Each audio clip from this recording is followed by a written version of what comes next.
अर्जुन ने अपना गांडीव कसकर पकड़ा। उसकी आंखों में अब वही दिव्य तेज था जो द्वापर युग में था। लेकिन वो समझ गया था कि कालकेतु कोई साधारण शत्रु नहीं है। उसकी शक्ति उन सब से कहीं अधिक थी जिनसे वो पहले लड़ा था।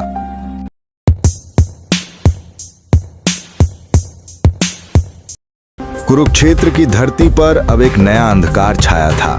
कालकेतु के आगमन के साथ ही वातावरण में एक अजीब सी दुर्गंध फैल गई थी, मानो समय की धूल और मृत्यु की राख मिल गई हो। उसका काला मुकुट अब और भी तेजी से चमक रहा था और उससे निकलती बैंगनी ऊर्जा ने आसमान को पूरी तरह से ढक लिया था। अजय ने देखा कि जमीन के नीचे से अजीब सी आवाजें आ रही थी। धरती में दरारें पड़ने लगी थीं और उन दरारों से एक काला धुआं निकल रहा था। ये कोई साधारण जादू नहीं था, ये कुछ और ही था। कालकेतु ने अपनी बाहें फैलाईं और उसकी आवाज गूंजी जो हवा को चीरती हुई हर योद्धा के कानों तक पहुंची। वो बोला कि समय केवल एक भ्रम है और वो उस भ्रम का स्वामी है। उसने बताया कि वो ना तो इस युग का है न ही किसी और युग का। वो उन शक्तियों से आया है जो समय से भी पुरानी है। दुर्योधन की महत्वाकांक्षा ने उसे यहाँ बुलाया था और अब वो उस महत्वाकांक्षा को पूरा करने के लिए यहाँ था। कर्ण भी इस बात को समझ गया था। उसकी तलवार अब तक कई युद्धों में चमकी थी, लेकिन आज वो भी कुछ अलग महसूस कर रहा था।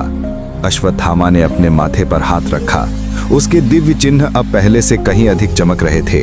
वो जानता था कि कालकेतु का संबंध उन अंधकारमय शक्तियों से है जिनके बारे में केवल पुराणों में लिखा गया था। ये वही शक्ति थी जो ब्रह्मांड के निर्माण से पहले अस्तित्व में थी। कालकेतु ने अपना हाथ आसमान की ओर उठाया और एक मंत्र का उच्चारण किया।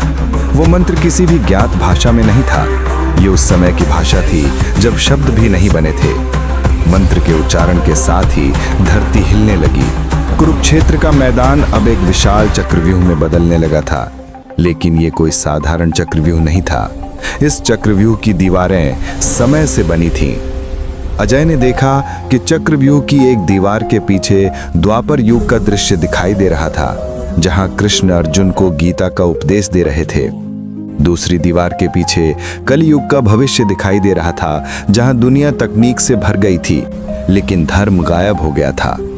कालकेतु हंसा और कहा कि अब वे सभी उसके जाल में फंस गए हैं। ये चक्रव्यूह केवल उसी तरीके से टूट सकता है जैसे अभिमन्यु ने तोड़ा था, लेकिन इस बार अगर कोई गलती हुई तो वे सभी समय के भंवर में खो जाएंगे। वे न तो अतीत में होंगे, न भविष्य में, न ही वर्तमान में। अजय ने अपने साथियों की ओर देखा। अर्जुन की आंखों में दृढ़ता थी, कर्ण के चेहरे पर संकल्प था और अश्वत्थामा की भौहें तनी हुई थीं। उन सभी ने एक साथ ये फैसला किया कि वे इस चुनौती को स्वीकार करेंगे।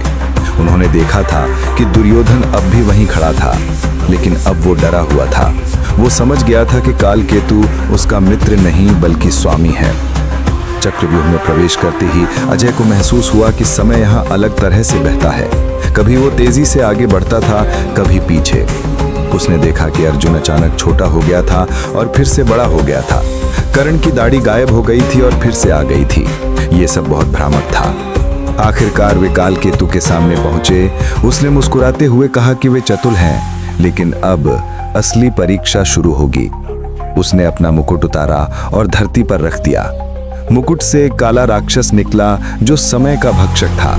वो राक्षस जिसे भी छूता था वो अपना अतीत और भविष्य दोनों खो देता था। अब उन चारों को मिलकर इस राक्षस से लड़ना था, लेकिन ये लड़ाई केवल हथियारों से नहीं लड़ी जा सकती थी। इसके लिए उन्हें अपने मन की शक्ति और धर्म के बल का उपयोग करना था।